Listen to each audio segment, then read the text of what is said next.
Kui see inimene nüüd on oma peavaluga kodus või tööl, siis millised on sellised esmaabivõtted, mida te soovitate peavalu puhul? Jällegi see sõltub peavalust, et igal peavalul on oma kõige efektiivsem ravi.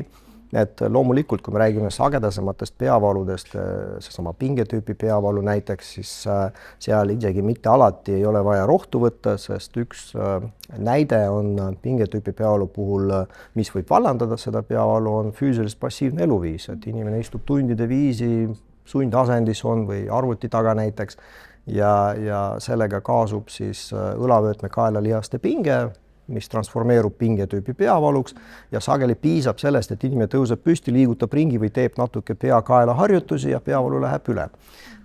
Ja kuna need esmased peavalud on inimesel ikkagi stereotüüpsed, siis inimene ajapikku nagu õpib ikka aru saama, et missuguse peavalu puhul piisab sellest, et ma liigutan ja mul läheb üle ja missuguse valu puhul mul oleks vaja ikka rohtu võtta.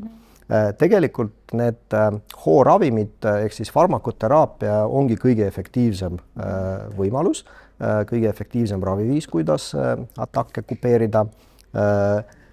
Aga erinevatel peavalusündroomidel need rohud võivad olla ka erinevad. Näiteks me teame, et migreeni valdkonnas on praegu kättesaadav mitu uut ravimgruppi ravimeid, mis on küll valuvaigistid, aga nad on ainult migreeni valuvaigistid, nad ei aita teiste valude leevendamiseks.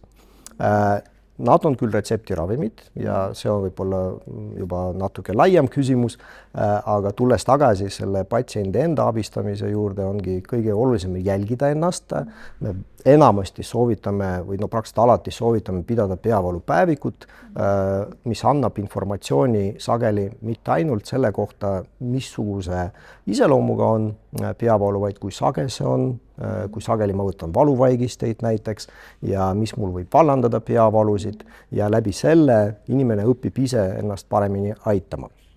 Aga täname teid, doktor, nende huvitavate mõtete ja kasulike nõuannete eest. Aitäh! Aitäh!